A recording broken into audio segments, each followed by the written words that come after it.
Bonsoir mesdames et messieurs, vous aimez le sport, merci de nous rejoindre sur Canal Algérie pour le 6e numéro de la saison de votre émission 52 minutes chrono. Comme tous les lundis, un retour sur l'actualité sportive du week-end s'impose bien évidemment, avec tout d'abord la finale féminine en volleyball de la Coupe d'Algérie Dames, l'OS Tichy qui s'offre pour la première fois de son histoire le trophée de Dame Coupe après sa victoire sur les voisines de l'ASW Béjaïa. On parlera également de la 4e journée excellence de handball avec le CRB Mila, leader du groupe A, qui remporte le derby de l'Est face à Batna, alors que le mano à mano continue entre 3 équipes, le trio de tête, Skikda, Wetlilet et BBA, tout cela avec notre consultant spécialiste maison Nordin Hani. On va faire un retour sur cette 4e journée.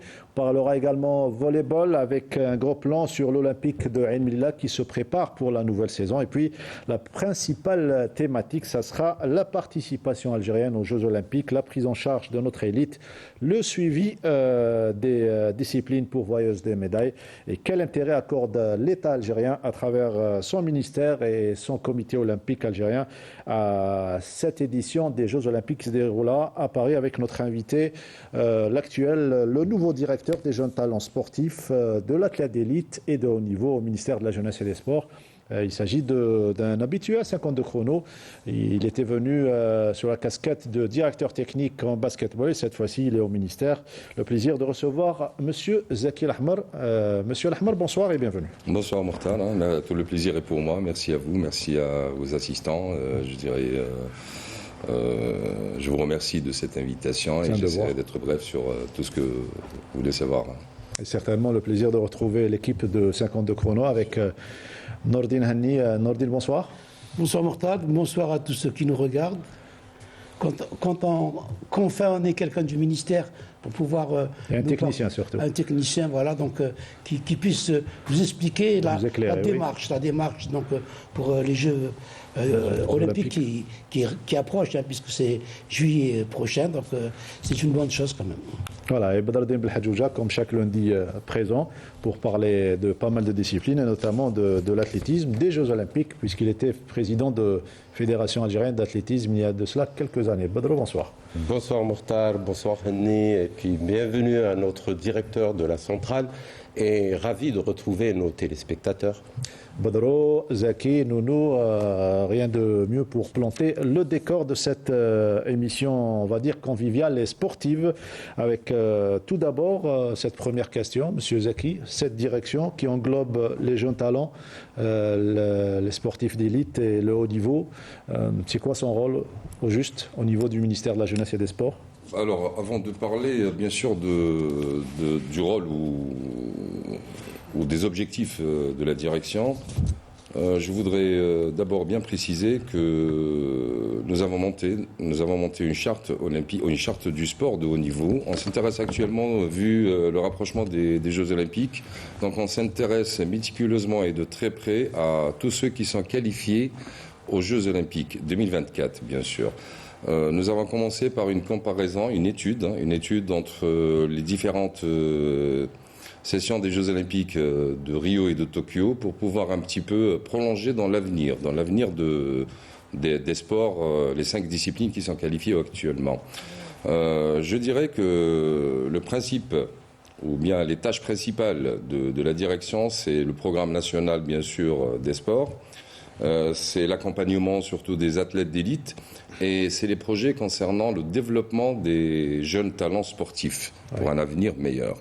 Je rajoute aussi que nous avons mis en œuvre, chose qu'on va l'appliquer, après bien sûr consultation avec les différentes fédérations, une charte du sportif de haut niveau qui est fondée d'abord sur les principes déontologiques du sport et qui délimite les tâches et les relations entre le sportif de haut niveau et son environnement, donc en parlant de fédérations, de collectivités locales, de l'État et des partenaires privés. Voilà, en général, en résumé... une charte qui va protéger tous les acteurs du sport, tous les dirigeants, acteurs du sport et leurs relations surtout. Voilà. Les droits et les devoirs. Exactement, les droits et les devoirs de chacun. Voilà, de ça c'est chacun. pour la charte et pour la direction. Donc vous avez commencé il y a de cela une quinzaine de jours. Quinzaine de jours, oui. Les premières opérations de M. Zaki Al-Ahmar. Alors les premières opérations, c'est bien sûr, il faut que je m'imprègne d'abord du passif. Oui. Pour pouvoir projeter dans l'avenir. L'avenir, quand je dis l'avenir, donc c'est un programme ou c'est une planification à très court terme, parce que là, il nous reste juste 10 mois par rapport aux Jeux Olympiques. Je me suis imprégné un petit peu du passif de la direction. J'ai vu quand même qu'il y avait un programme sur les jeunes talents qui a été appliqué sur une dizaine d'écoles. C'est pour rejoindre l'utile à l'agréable entre le sport scolaire et le sport de performance. Sur une dizaine d'écoles sur chaque wilaya. Le programme, nous allons le relancer très bientôt. Il a été bloqué suite aux événements du passé dans le problème du corona et ainsi de suite. Donc il y a déjà eu un programme dont on le partage tous. On partage le même avis, le même objectif de tous, qu'on va le redémarrer. En ce qui concerne le sport de haut niveau, pour le moment, ou les sportifs de haut niveau, pour le moment, nous essayons d'avoir tous les renseignements possibles pour le bon accompagnement de l'athlète. De haut niveau, bien sûr. Et surtout, nous avons mis en objectif primaire, c'est les sportifs qui sont qualifiés aux Jeux Olympiques. Après, nous avons déjà procédé à prendre tous les renseignements sur ceux qui peuvent se qualifier, qui ont des chances encore de se qualifier dans les prochains jours, sachant que les qualificatifs, c'est ouvert jusqu'au mois de juin. Oui. Voilà. Alors justement, quel est l'intérêt? Il y a certainement un grand intérêt pour ces Jeux, l'intérêt de l'État à travers son ministère et son comité olympique. Alors, répondant à cette question, je préfère faire une petite introduction entre la relation État et les fédérations. Je dirais ou la charte olympique. Ouais. Je dirais que l'État est là pour accompagner. Ouais. Pour accompagner les fédérations à pouvoir mieux travailler. Donc, si je développe ce sujet, je dirais que la fédération, c'est elle le sport, c'est elle le mouvement sportif, c'est à elle de travailler, de perfectionner, de former, et à l'État d'accompagner sur un plan financier, sur un plan infrastructurel et sur un plan, bien sûr, sur un plan accompagnement dans l'avenir, après-carrière, post-carrière, et ainsi de suite. Voilà, grosso modo, l'État est là pour accompagner la fédération et en particulier l'athlète à pouvoir avoir de meilleures performances. Alors, on va du général au spécifique. Vous êtes avec des techniciens qui vont certainement vous poser des questions. Nordine prépare déjà sa première question. Allez-y. Tout d'abord, moi, je suis content qu'il y ait une telle direction au niveau du ministère de la Jeunesse et des Sports. M. Zaki a dit une bonne chose. C'est les fédérations qui sont, si vous voulez, en avant, et la direction est là pour l'accompagnement. Je pense que à partir des prochaines élections, où il va y avoir des changements au niveau des fédérations, où il va y avoir l'incorporation de techniciens. Parce que M. Zaki est un technicien et l'accompagnement doit se faire sur le niveau technique. Or, on a vu que beaucoup de fédérations fonctionnent sans direction technique nationale. C'est des gestionnaires qui n'ont rien à voir avec le programme. Donc il va y avoir, au départ, des grincements. Mais je pense qu'avec l'arrivée des techniciens au niveau des fédérations, les différentes directions, la communication pourra être plus conséquente. C'est clair. Oui. Alors, Monsieur Hani, là, vous touchez un problème qui est vraiment très précis. C'est un problème relationnel, quelque part. Quelque part, je vous comprends parfaitement. Nous connaissons tous les deux les terrains. Et c'est tout à fait normal que dans les prochains mois, ou juste après les Jeux Olympiques, ou dans les prochaines élections, nous avons décidé quand même avec la DG des Sports et Monsieur le Ministre de reformer des DTN, de les réunir, de leur cibler ou de leur former suivant des tâches, comment procéder à un montage de projet, comment pouvoir atteindre bien sûr un objectif et quelles sont les tâches à réaliser dans une fédération. De même que monsieur le DG, bien sûr, il va prendre en charge le côté formation des bénévoles, parce que là c'est le grand problème, c'est que je dirais que parfois les fédérations ne comprennent pas quelle est la relation du DTN par rapport au président. Et nous allons essayer de clarifier les choses, de former, Avec de des mettre textes chacun dans... Pardon ? Avec des textes? Bien sûr. C'est tout à fait normal qu'il y aura même un projet de loi, ou un projet d'arrêter ou de créer autre chose. Donc nous allons essayer de déterminer les tâches de chacun, à pouvoir les aider, à les former, à mieux travailler et à mieux avancer dans leurs tâches. Badardine Blhadjouja, vous avez été président de fédération. Oui, vous connaissez mon avis sur ce, concernant les organigrammes au niveau du ministère ou au niveau de la fédération ou même au niveau de la cellule de base de formation, c'est-à-dire le club. Moi, je dirais que l'État, il donne une stratégie, il trace une stratégie. Ensuite, c'est aux fédérations de mettre en place des mécanismes pour pouvoir arriver à cette stratégie. Donc, je dirais que la fédération est partenaire du ministère. C'est-à-dire qu'il faut prendre les présidents de fédération comme partenaires à ce ministère pour pouvoir aller dans le même sens. Ouais. Moi, personnellement, j'étais étonné par l'appellation de cette direction que notre ami gère depuis quelque peu.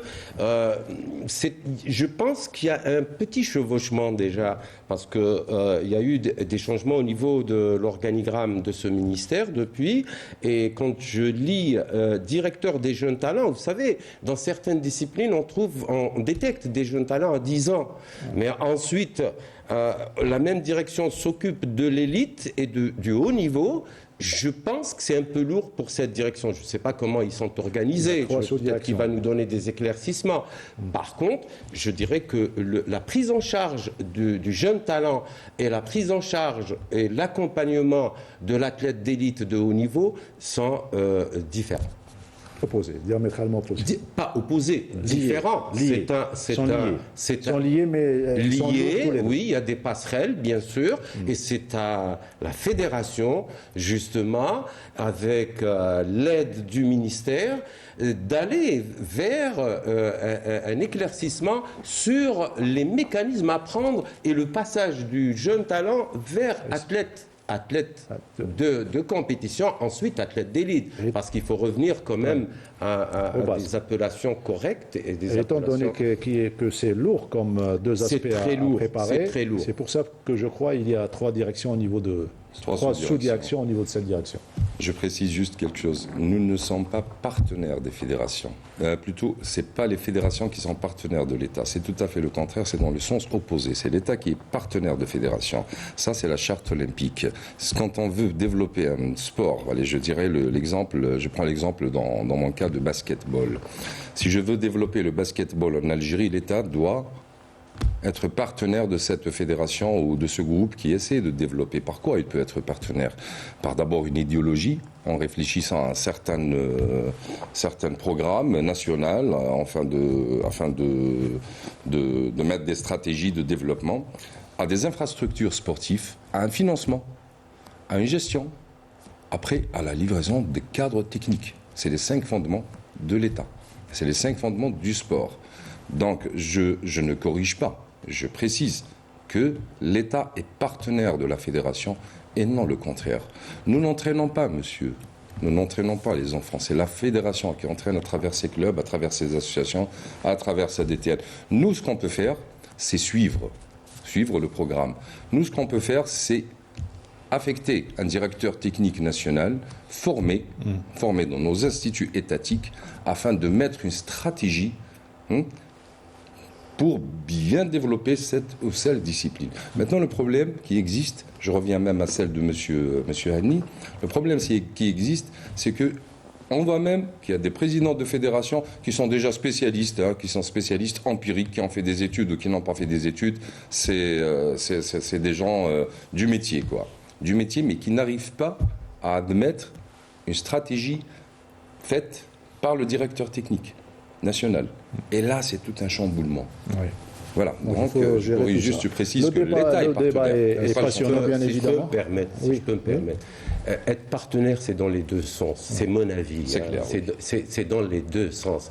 La stratégie, elle n'est pas tracée par la fédération, elle est tracée par le ministère. C'est le ministère qui débourse de l'argent. C'est le ministère qui clarifie la politique sportive du pays vers les fédérations. Ensuite, les fédérations, ils font une feuille de route, ils tracent une feuille de route, ils mettent en place des mécanismes pour pouvoir aller dans le même sens. Donc, même concernant les DTN, oui, on les forme, mais on les forme, tout dépend de la discipline.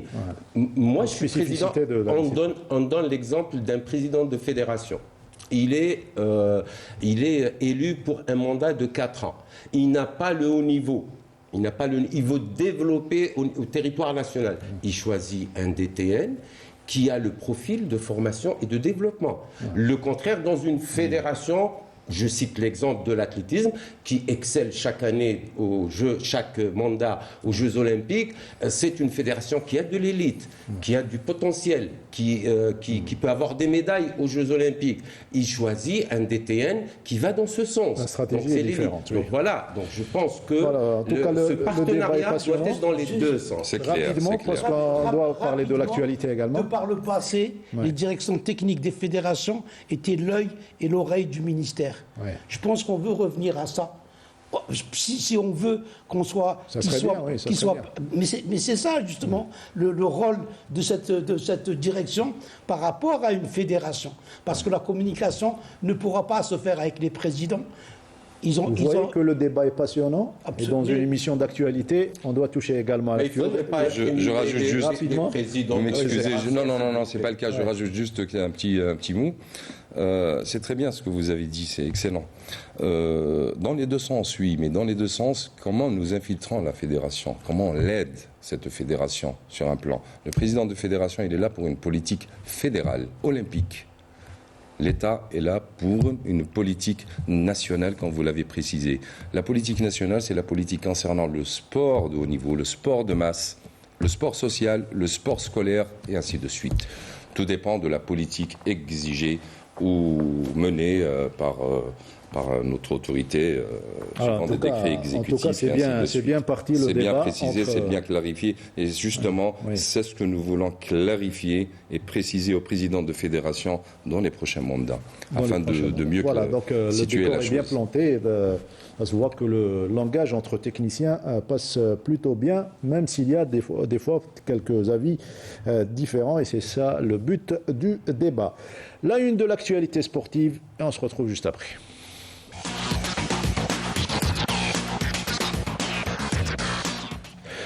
Et ce qui a fait la une, bien évidemment, c'est cette finale de volleyball, finale féminine de la Coupe d'Algérie. Vous l'avez vécu avec Nordine Henni et Mustafa Nasser en direct samedi avant-hier. Donc samedi, et la belle victoire et le premier titre historique pour l'OS Tichy, Nordine. Absolument, une équipe de Tichy qui a surpris tout ce monde. Hein. C'est une équipe qui a une moyenne d'âge de 20 ans. Hein. On a vu par exemple celle qui a crevé l'écran, c'est la numéro 7, vous allez la voir, donc en blanc, c'est la capitaine d'équipe, la meneuse de son équipe. Elle a un charisme, alors qu'elle a tout juste 21 ans. Donc tout le monde pensait que l'équipe de Béjaïa, qui ont des joueuses beaucoup plus âgées, beaucoup plus aguerries, beaucoup plus expérimentées, allait dominer ce match. D'ailleurs, elles ont commencé premier set par 5-0. Et ensuite, les filles de Tichy ont renversé la vapeur. Et la seule différence qui existait, elles ont à peu près le même niveau, si ce n'est que l'équipe de Béjaïa est un peu plus forte, donc je vous disais, au niveau de l'expérience, mais aussi au niveau de la discipline, que la différence s'est faite. On a vu une équipe de Tichy, c'était des jeunes qui étaient menés par un entraîneur qui a été excellent, qui a su les motiver, et toutes les filles étaient derrière cet entraîneur qui était là. Alors que du côté, ce qui a fait la différence du côté de Béjaïa, c'est qu'elles étaient un petit peu moins disciplinées. On a vu un entraîneur qui était dépassé. On a vu des dirigeants qui dirigeaient de par des tribunes. Oui. Ça a perturbé un petit peu cette équipe. Et c'est ce qui a fait la différence. Bravo donc à cette équipe de Tichy. Bravo également à cette équipe de Béjaïa qui est arrivée en finale. Et puis bravo à cette région de Béjaïa qui englobe quand même. Justement, en parlant de région Nordine Henni, d'habitude, et si on revient aux années précédentes, le Mouldia d'Alger avec ses victoires, même le fait d'englober des joueuses de Béjaïa à 80%, cachait un petit peu cette formation de Béjaïa, la formation, je parle de formation. Et là, cette fois-ci, tout est clair. Hein. C'est 2 équipes de la région qui sont en finale. Absolument. Je vous ai dit, sur un championnat de 14 clubs, on a 8 équipes de Béjaïa, des alentours donc, de Béjaïa. C'est vous dire qu'il y a une tradition, il y a une culture qui se fait à Béjaïa, et elle s'est faite de part des techniciens qui ont été formés dans les instituts, parce qu'on parle toujours de cette formation d'institut. Elle a donné ses fruits, cette formation d'institut. C'est des jeunes qui viennent de l'ISTS, des différents ITS, et qui ont su entraîner cette équipe de Chichi. Elle date, l'équipe senior, date depuis 2013 ou 2014, alors qu'ils avaient pris des titres dans les petites catégories. C'est ça la détection de jeunes talents. Et ils sont montés progressivement. Pour atteindre la finale. Voire atteindre la finale, leur première finale. Et elles ont fait un match. Dommage que le match s'est joué à Blida. Oui. Moi, je reviens toujours. Les fédérations devraient réfléchir. Si on veut attirer donc un public, il faut mettre dans des endroits où on peut venir. Qui c'est qui va venir voir le match de 2 équipes de Béjaïa à Blida? Si ce n'est les mordus du volley, ils n'étaient pas nombreux. Donc c'est dommage. Heureusement qu'il y avait la télévision. Donc, qui a permis de retransmettre le match. De transmettre les matchs. C'était vraiment une très belle finale. Une très belle finale. On a des jeunes, je vous disais, des jeunes de 20 ans, de 18 ans, de 16 ans, qui ont un gabarit, une morphologie, qui ont une technique de jeu. Il suffit juste, heureusement qu'on a une direction maintenant qui va s'occuper de ça, il suffit juste de les prendre en charge et vous allez voir que, puisqu'on avait une équipe de volley à l'époque, on avait une équipe de volley dames, avec les Oukazi qui a fait 2 Jeux Olympiques. Qui a fait 2 Jeux Olympiques. Et je pense que cette génération-là... 3 Jeux Olympiques. Pékin, et voilà. Je pense que cette génération-là, elle est capable, si elle est bien prise en charge, il faut d'abord une infrastructure à Béjaïa. On va écouter, oui, il y a une petite salle à Tichy qui ne répond pas aux normes, notamment de retransmission télévisuelle. On va écouter une joueuse et l'entraîneur de l'équipe de l'OS Tichy. À votre micro, Nordinani, c'était juste après la rencontre. On a donné à fond les matchs les Jésus, donc on a pensé à l'arracher dès le début de cette saison. نقول لهم البنات يعطيكم الصحة pour cet exploit. أنا خدموا بزاف durant l'année. Donc هذا مجهود التعب اللي تعبوا في la saison 2022-2023. Et c'est une confirmation pour le travail اللي خدموا فيه. La coupe a choisi Tichy cette année. Peut-être إن شاء الله l'année prochaine يجيبوها هما ثاني. Félicitations à l'OS Tichy et surtout bravo pour la sportivité, pour l'entraîneur. 19 ans, c'est la fille que vous avez. Sarah Khadi, elle a 19 ans. Ouais. C'est vous dire qu'elle a une marge de progression, elle a une belle taille, elle est grande. Elle est grande et elles sont nombreuses. Hein. Ouais. Donc moi je pense que la fédération devrait se pencher sur je rajoute juste, si vous permettez. Bien sûr. Il fut un temps où, vous avez entièrement raison, il fut un temps où on a vu des équipes féminines accéder aux Jeux Olympiques et c'était la grande joie pour tout le monde. C'est un sport collectif et sachant que le seul sport collectif présent, qui a accédé. Après, quand même, il y a eu... elles ont grandi. Il n'y a pas eu de relève. Et ça, c'est un programme fédéral, c'est une politique fédérale, afin de prendre la relève. Voilà. Et je reçois hier un coup de téléphone de monsieur le ministre qui me dit, je veux une synthèse, je veux un suivi, et je veux savoir tout sur les filles. Ouais. Les filles de BGA. Parce qu'ils paraissaient très jeunes, très très jeunes. Et là, c'est excellent. Ce qui arrive, c'est une relève. Et pour ajouter c'est une relève pour tout le monde. Hein. Les filles dans différentes disciplines. Hein. Il y a une culture de sport féminin dans cette région. Là, je parle du volley. Et en enquêtant sur les filles, je vous dirais que c'est des filles qui ont un âge qui sont nées entre 2002 et 2005. Voilà. Elles sont jeunes. Ça veut dire qu'elles ont une moyenne de 18 ans.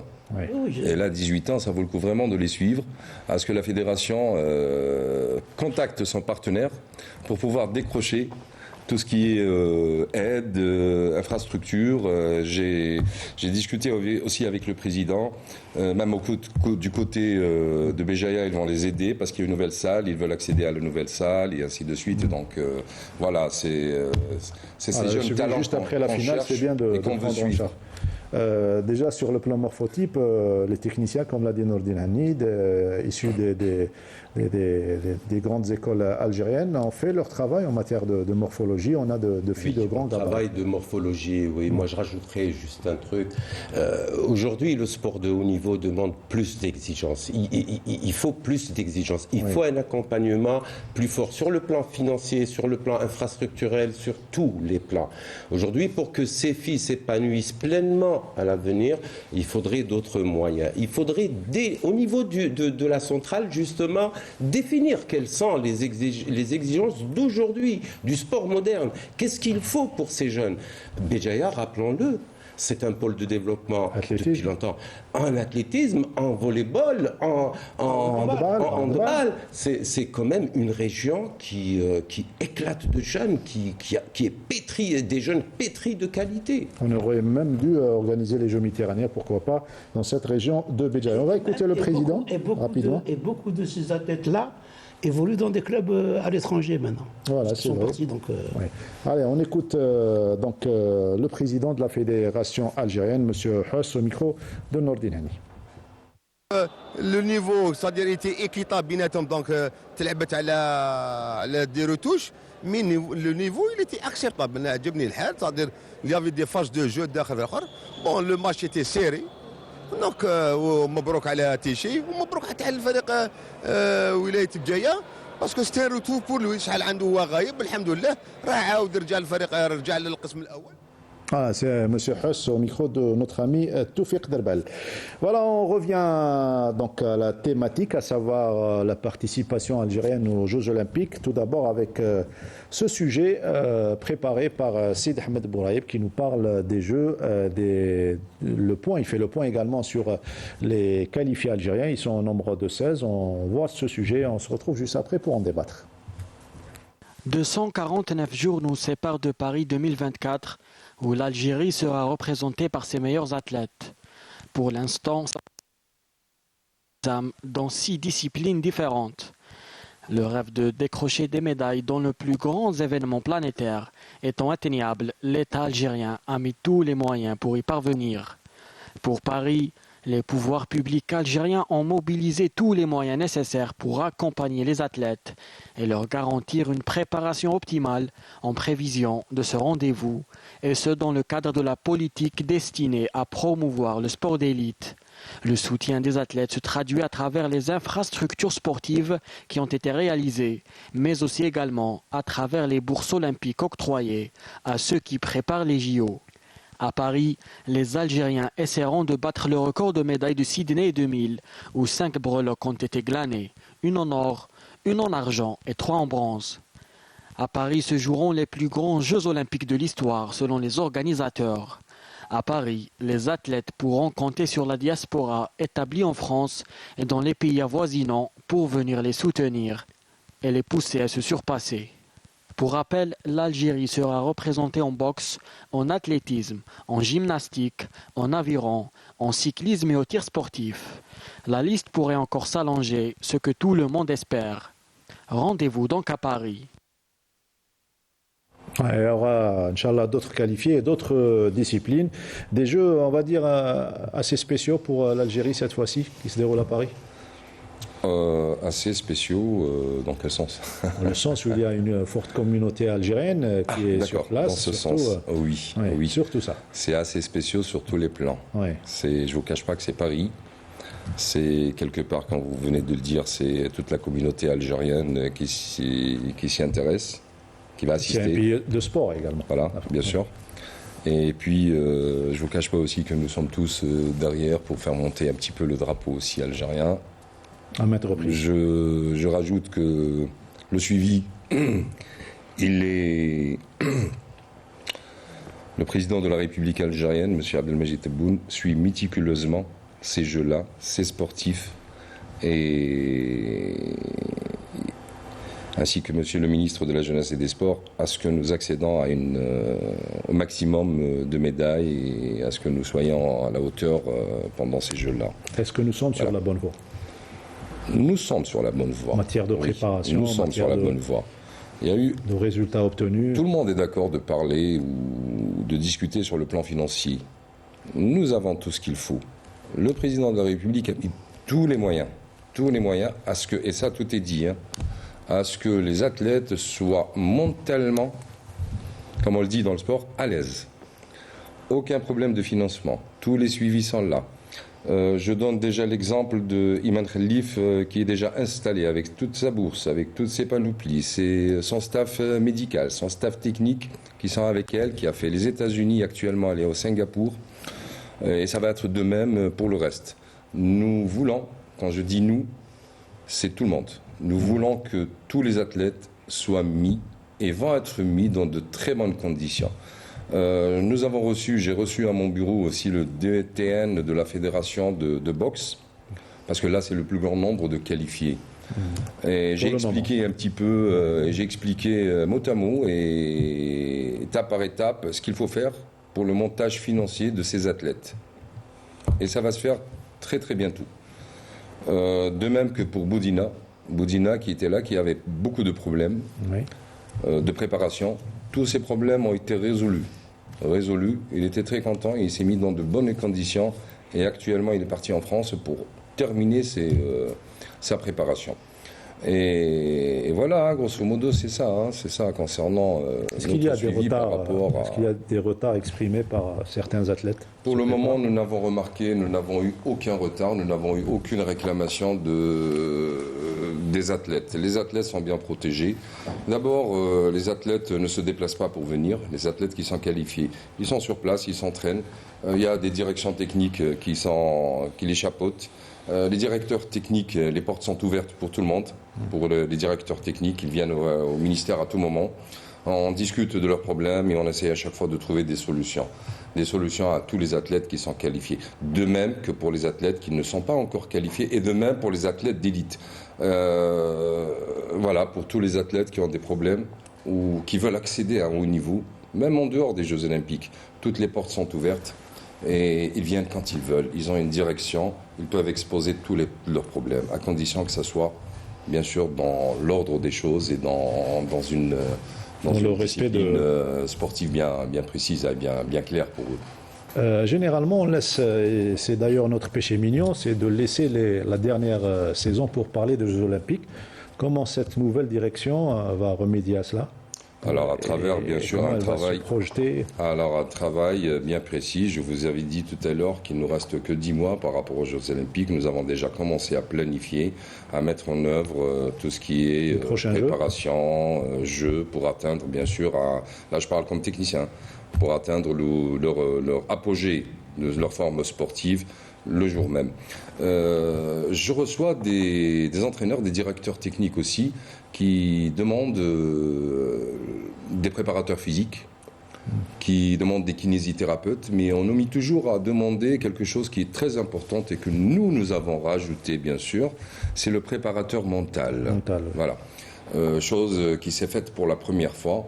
Et on essaie d'instaurer cette philosophie dans la mentalité de nos coachs et de nos directeurs techniques, et ça avance très bien. Parce que là, comme la boxe par exemple, tout le monde est au même niveau aux Jeux Olympiques. Ouais. Qu'est-ce qui fait la différence? Parfois même on dit que le Nord maghrébin est génétiquement il est meilleur que l'autre, mais seulement il perd. Qu'est-ce qui fait la différence? C'est cette instabilité psychologique existante lors de la compétition. Gérer l'émotionnel. Voilà. La gestion du stress, et surtout lors d'un tournoi qui peut durer jusqu'à 1 mois, et de même un tournoi qui peut durer jusqu'à 15 jours. Si on n'a pas de mentalité, ou de mental, ou de préparateur mental, et même un psychologue, là, la gestion du stress, elle peut faire diminuer la performance, et c'est de cette manière qu'on est en train de perdre. Grosso modo, je récapitule.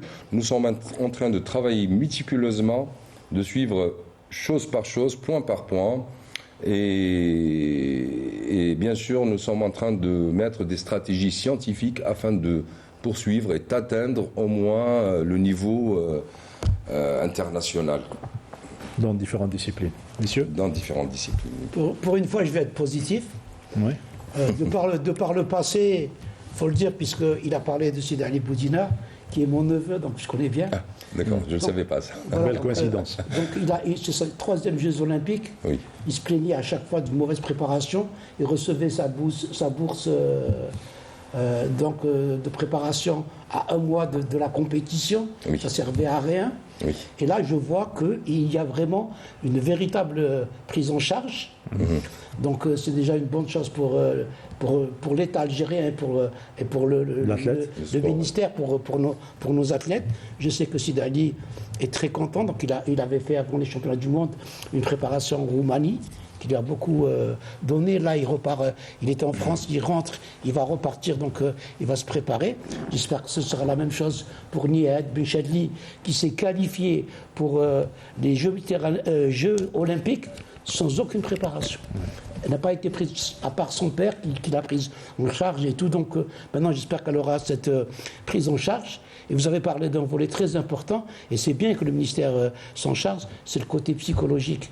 C'est Dali Boudina. J'ai discuté avec lui après les championnats du monde.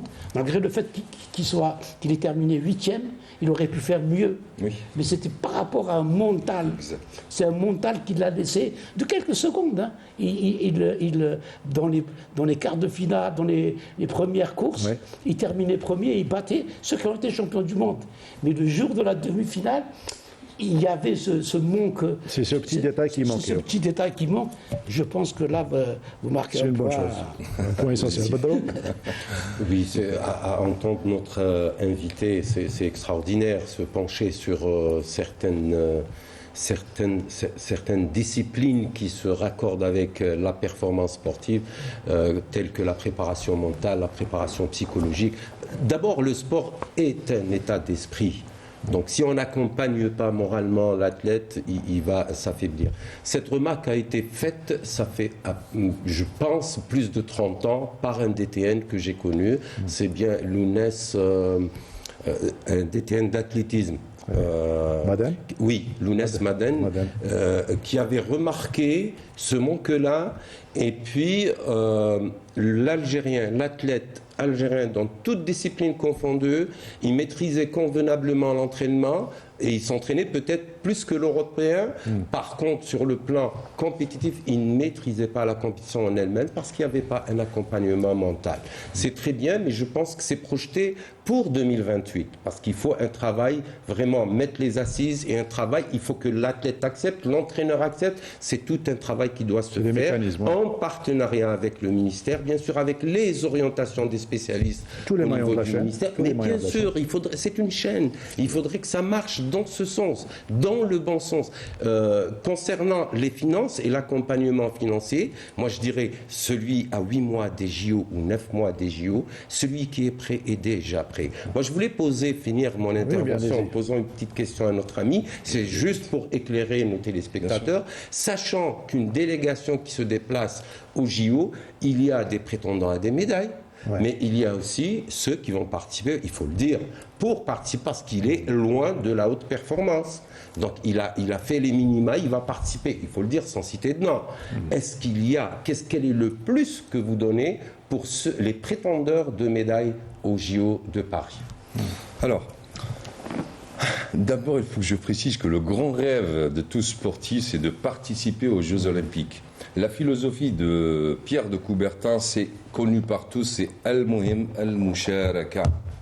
Oui ou non? Qui est aujourd'hui révolu. Voilà. Désolé. Non, c'est pas révolu, c'est dans la charte olympique et puis c'est le top des tops. Révolu. Participer, Excusez-moi, intégrer. Deux secondes. Oui. Guidrut, qui a été ministre de la Jeunesse et des Sports de champion France, olympique. Champion olympique.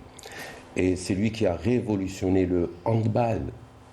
On battait la France en handball. Oui. Par la suite, avec sa venue, ils ont été champions. C'est ça, corrige-moi, monsieur Hanni, vous êtes spécialiste de handball.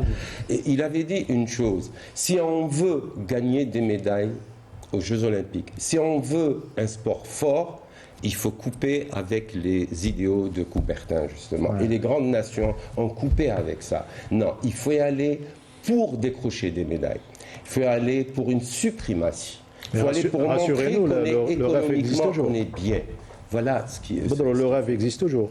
Mais oui. Le rêve de tout athlète, c'est d'être dans le village olympique, c'est d'accéder, c'est de faire des minima. On était très contents et tout le monde est content quand il fait ses minima. Après avoir accédé, là, je suis entièrement d'accord avec vous parce que, comme on le dit bien en arabe, ça veut dire qu'il faut se classer très haut pour au moins avoir un petit peu moins. Voilà. Mais pour que ça soit une médaille olympique, je suis entièrement d'accord avec vous, que ça soit un programme olympique de 4 ans, que c'est une formation même sur 8 ans. Sur 8 ans, et c'est ça la bonne formation, elle est étalée sur 8 ans pour pouvoir atteindre à un niveau olympique. Terme, oui. Mais là, avec mon arrivée, avec l'arrivée de Monsieur le Ministre, que ça fait 1 année et tout, je pense que nous sommes dans l'obligation de récupérer, de planifier afin de récupérer. C'est comme en athlétisme, quand vous faites par exemple quelqu'un qui a atteint ses objectifs, qui ne peut plus aller plus loin, on essaie toujours de lui trouver des solutions à ce qu'on fait travailler ses neurones avant de le faire travailler sur, en exemple de vitesse, avant de le faire travailler sur un plan physique.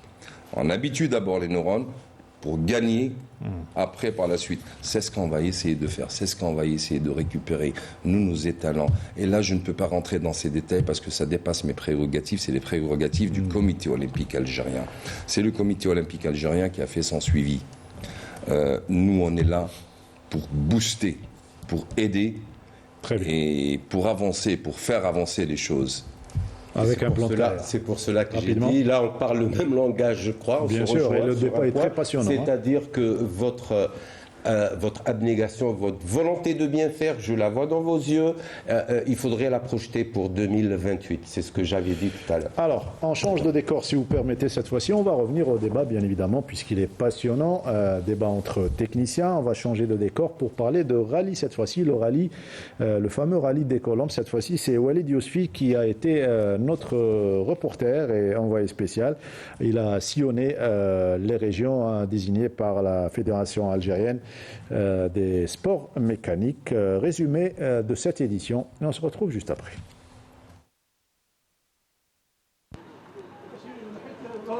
Elles sont une quarantaine de pilotes à s'être rassemblés pour participer à cette 18e édition du rallye international des Colombes. Pour cette première étape, les conductrices de rallye ont dû parcourir environ 291 km de Tipaza à Mostaranem en passant par les villes côtières se trouvant sur cet itinéraire. Ça représente l'Algérie, le mouvement féminin, sport mécanique féminin en Algérie. Et c'est extraordinaire. Le rallye des Colombes, il existe depuis longtemps. Hein. Là, on était en train de se positionner pour voir notre position et l'heure de départ. Et fixer l'heure de départ. Parce en principe, on devait démarrer à 9h. Et là, on rajoute 6 minutes parce que la première va démarrer à 9h06. Donc, comme on devait démarrer à 9h29, on doit rajouter 6 minutes. C'est une aventure pour nous parce que c'est la première fois que j'étais dans ce trajet. Et ça nous permet de découvrir un petit peu de belles vues. Bon, en fait, c'est pas un petit peu, mais c'est beaucoup belles vues. Le principe, c'est un rallye de régularité, des portions de super spécial où ça va un peu plus vite ou bien un peu moins vite. C'est 3 grosses étapes, type championnat. Donc, chaque étape, il y a des difficultés, un pointage à la fin. L'addition des points et au bout de la 3e manche, il y a un champion, un vice-champion et un 3e. La nouveauté cette année, c'est pilotes de moto. Elles font partie de la gendarmerie nationale. C'est les premières à prendre le départ. Direction Mostaranem, soit près de 5 heures de route environ. C'est la première fois que je participe à ce type d'événement. Le parcours était assez difficile. C'était un très long trajet avec beaucoup de virages. Mais, alhamdoulilah, j'ai pu décrocher la première place. Pour les 2 prochaines étapes, les pilotes de rallye doivent parcourir 142 km entre Mostaranem et Ain Temouchent, puis une boucle de 87 km autour de Ain Temouchent en passant par Bnissaf. Et c'est le club Race Saint Ben Aknoun qui a réussi à faire les meilleurs temps durant ce rallye. On est très heureuse, hein. On est aux anges. Voilà. On a bien travaillé, on a travaillé durement. Et c'était pas facile, hein. C'était très difficile parce que on va dire que la méthode a changé. D'accord. D'habitude, on fait de la régularité du début jusqu'à la fin. Et là, c'est des liaisons avec un tronçon de régularité. La prochaine édition du rallye international des Colombes devrait se tenir en octobre prochain sur un trajet différent qui comprend plusieurs wilayas du côté sud-ouest du pays. Un très beau reportage signé Walid Yousfi. On quitte les sports mécaniques pour parler cette fois-ci de volleyball. Le championnat, vous le savez très bien, commencera la semaine prochaine à partir du 24 de ce mois. Je vous propose cette fois-ci de suivre un gros plan sur une équipe qui se prépare pour la nouvelle saison. Il s'agit de l'Olympique Ain Mlila, la correspondance de Ismail Ben Qaïdia. Depuis sa création en 2018 et en l'espace de 4 saisons, l'Olympique Ain Mlila a réussi à se frayer une place parmi l'élite à la faveur de 3 accessions successives. Nous avons créé l'Olympique de Ain Mlila en 2018 pour former seulement une équipe senior. Ensuite, nous avons trouvé des potentialités dans notre ville et avec l'aide des autorités locales, mais aussi des anciens joueurs, nous avons pu réussir 3 accessions de suite et nous voilà parmi l'élite pour la première fois de notre jeune histoire. L'ambition est de faire d'abord bonne figure pour cette première saison parmi l'élite, tout en assurant le maintien grâce à un recrutement judicieux dans les postes clés. Évidemment, nous avons renforcé l'équipe avec un recrutement judicieux en maintenant l'effectif de la saison passée et en comblant les lacunes à certains postes que nous avons constatés la saison dernière. J'ai joué dans plusieurs équipes comme El Milia et BGA, mais cette année je suis à Ain Mlila avec comme objectif le maintien.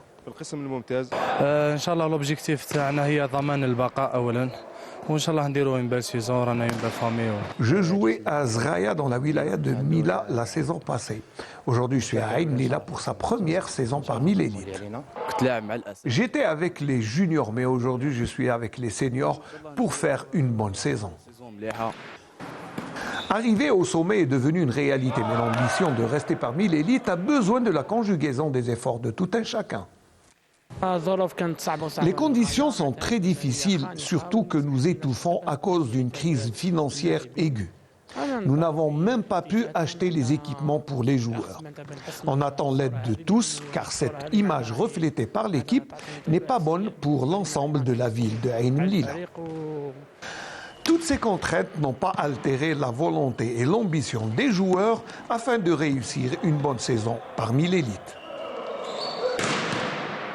Je souhaite bonne chance à toutes les équipes qui seront sur la ligne de départ vendredi prochain pour le début du championnat de volleyball. Comment le ministère gère cet aspect, surtout la crise financière des clubs, l'accompagnement durant tout un championnat ? Notamment les sports collectifs, vous connaissez très bien les sports collectifs. Oui. Alors, là, vous m'obligez à expliquer un petit peu le financement octroyé au club à travers les 7%. Vous savez très bien que chaque wilaya n'est pas comme l'autre. Il y a une wilaya qui est riche par rapport à une wilaya qui est pauvre. Donc le financement du sport en Algérie, il est effectué à travers les 7%, les 4 de la wilaya et les 3 de la beladia. Mais quand il s'agit d'une beladia où il n'y a pas de... Tout est lié à travers son économie. Prenons l'exemple de Ain Mlila. Ain Mlila ne peut pas avoir un grand budget de sa beladia parce que sa beladia n'a pas un grand budget en elle-même. La wilaya d'Oum el-Bouakhi ne peut pas avoir un grand budget parce qu'il n'y a pas beaucoup d'industries. On réfléchit vraiment à trouver d'autres solutions et je pense qu'à travers une réforme, une réforme peut-être. Oui, pour le moment on est en pleine étude. Nous avons constaté aussi qu'il y a l'application des lois concernant le professionnel et là on va essayer de comment faire passer l'athlète ou de l'amateurisme au professionnalisme afin d'éviter au maximum ce financement. Ou au moins le semi-professionnalisme. Ou au moins le semi-professionnel. Là, vraiment, elle est en pleine étude. On essaiera de voir ce qu'on peut faire par la suite. Il y a autre chose aussi. Il y a autre chose que je tiens à préciser. Oui. C'est que beaucoup de personnes et beaucoup de sportifs, beaucoup de gérants de sport aussi ne font pas la différence au mélange entre le sport de haut niveau, l'athlète d'élite, le jeune talent et le sportif professionnel. Voilà, chacun a ses tâches, chacun a ses spécificités, exactement, et ainsi de suite. Nous, ce qu'on veut, c'est que le sportif de haut niveau, on veut le faire passer à un sportif professionnel. Je ne sais pas comment. On va lancer l'étude plus tard. Nous allons faire participer tout le monde. que ce soit avec les techniciens ou nos chercheurs à travers les instituts, le territoire national, et on essaiera de trouver une solution adéquate à ce problème. Le problème qui s'est posé, c'est qu'il y a eu une période où il y a eu une réforme sportive en Algérie. Ensuite, la réforme s'est arrêtée et on n'a pas trouvé une réforme qui vienne après. Et donc, il y a eu un professionnalisme délibéré, un professionnalisme où maintenant des clubs se plaignent parce que c'est des masses salariales qui bouffent les gros budgets des trucs. Donc je pense que vous avez un travail à faire à ce niveau-là, parce que si on ne trouve pas, vous avez comme par exemple en handball, vous avez un championnat à 28 clubs, c'est pas possible d'avoir 28 clubs professionnels. Maintenant vous avez des clubs de 2e, 3e division qui sont professionnels. Donc il va falloir que le ministère mette un frein à cela, et soit on passe au professionnalisme avec des textes, des lois, avec un suivi, soit on arrête et on fait du sport amateur. Mais on ne peut pas rester comme ça dans un sport qui se dit amateur alors qu'il est professionnel. Le technicien que vous êtes est d'accord avec ça? Oui, c'est une grande problématique. Et sachant qu'on recherche, la problématique, il faut qu'on mette des hypothèses. On lui met des tâches, on lui met des objectifs, et on essaiera de trouver la solution. Justement, on ne veut pas aller direct vers une solution. On veut l'étudier afin de trouver une meilleure solution qui s'étale sur toute une vie olympique par la suite. On ne veut plus tomber dans les mêmes erreurs d'avant. On veut corriger. Voilà, et ça va se corriger au fur et à mesure. Et progressivement. Voilà, le volet, à présent, on va parler de handball. Nordine Hani, 4e journée de la division Excellence. L'effet marquant de cette journée? Écoutez, donc, il n'y a aucun fait marquant. Donc, comme je vous le disais, c'est un championnat à 28 clubs. Donc, il y a beaucoup de différences. Il y a le problème financier. Il y a des joueurs qui ne sont pas payés. Ils les ont habitués à être payés. Ils ne sont pas payés. Donc, il y a des grèves. Il y a des équipes. Zéro Youssef n'a pas été joué à Ain Touta. On ne nous dit pas la raison pour laquelle. Moi, je suis sûr que c'est les joueurs de Zéro Youssef qui ont dû faire une grève parce qu'ils ne sont pas payés. Malgré ça, donc, il y a eu un championnat. Donc, il y a cette équipe de Seïda qui continue à broyer son peignoir, puisqu'elle perd à domicile face à une équipe de Marnia, même si c'est d'un petit but. Il y a El Biyar qui a mis une politique et qui est en train donc d'avoir les fruits. Elle vient de gagner son 3e match, elle est en première position. Sinon, pour les autres, à part le Mouloudia d'Alger. Le Mouloudia d'Alger qui, avec les problèmes qu'ils ont, donc toujours concernant les finances, joue avec des joueurs de U21, donc ils perdent encore leur 2e match. Sinon, pour le reste...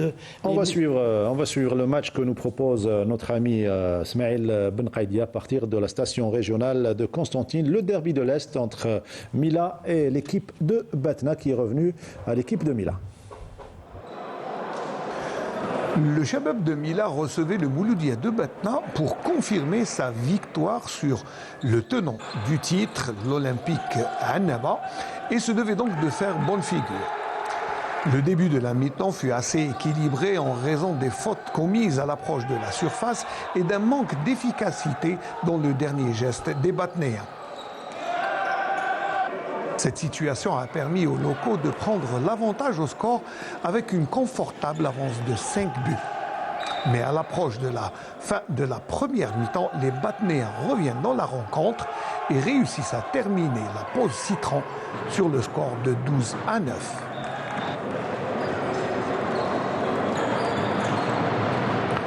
En seconde période, le jeu gagne en intensité et le rythme du match est assez élevé. Cela permet à la rencontre de devenir plus équilibrée grâce à une meilleure prestation du Mouloudia de Batna qui a réussi à réduire l'écart à 1 but à la 37e minute de la rencontre avec ce score de 14-13.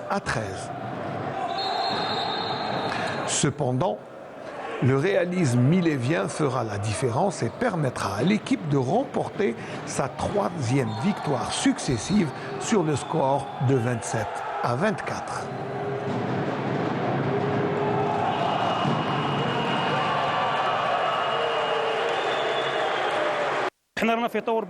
Nous sommes en pleine reconstruction de l'équipe qui a perdu la moitié de son effectif et nous nous appuyons sur les jeunes.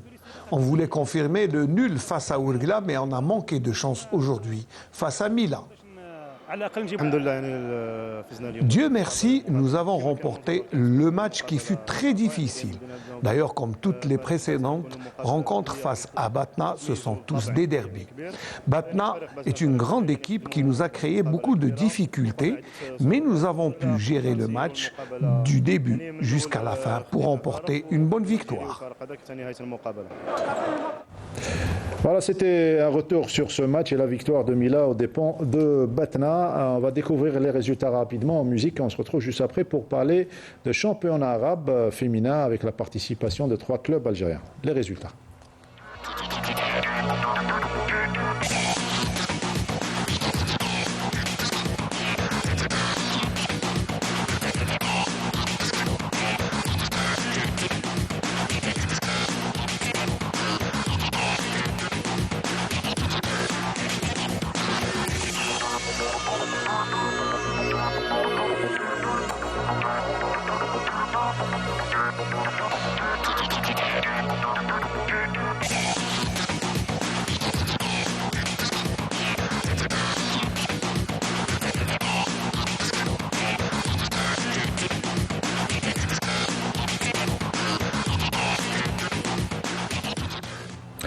Les résultats et classements des 2 groupes respectifs. On reste avec le handball rapidement. Un petit mot sur la participation algérienne au championnat arabe de handball féminin avec la participation de 3 clubs. El Biar, Boumerdes et Sétif. Bon, écoutez, comme je vous le disais avant la compétition, 30 secondes. C'est des filles qui ont été jouer un championnat arabe sans que leur championnat commence. Donc elles n'avaient aucune préparation ni rien. Donc il n'y a que l'équipe d'El Biar qui a déjà une expérience et qui s'entraîne sans arrêt et s'est qualifiée en battant une équipe de Sétif qui, elle, a été invitée, je ne sais par quel miracle, a été invitée par la présidente de la fédération, puisqu'elle monte, cette année, elle monte en excellence. Ouais. Elle se fait inviter avec un score, mais vraiment, il est très important, le score, donc 27-14. Vous voyez la différence.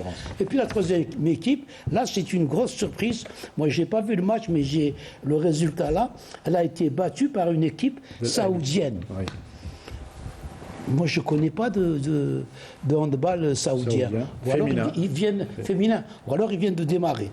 Mais que l'équipe donc perde de cette manière-là par un score vraiment 23-31. Voilà, c'était le handball. Un dernier mot, Zaki Al-Ahmar. Alors, moi, je lance, j'ouvre un petit... Rapidement, oui, voilà. Une minute. Je parle à travers vous à l'athlète. Je dirais qu'il est suivi méticuleusement par le président de la République, M. Abdelmajid Tebboune. Donc, autant en profiter pour avancer, pour éclaircir et pour dépasser ces idées-là de financement et d'entraînement ou autre chose. J'ai reçu, ou nous avons tous reçu aussi des ordres de Monsieur le ministre d'ouvrir tout le ministère à tous les athlètes qui veulent accéder, venir chez nous. Donc je dirais que toutes les portes sont ouvertes à tout le monde, tous ceux qui sont en conflit ou un problème avec la fédération qui viennent pour pouvoir jouer la médiation entre lui et sa fédération. Merci M. Zaki d'avoir été parmi nous. On va rendre l'antenne à nos amis de l'information avec le JT de 19h. Je terminerai par souhaiter un joyeux anniversaire à ma belle maman. Il ne faut pas la rater cette fois-ci. Et surtout, t'as intérêt. Voilà, je viens de le dire, Nordine Agnan. On rend l'antenne et rendez-vous lundi prochain pour une autre émission.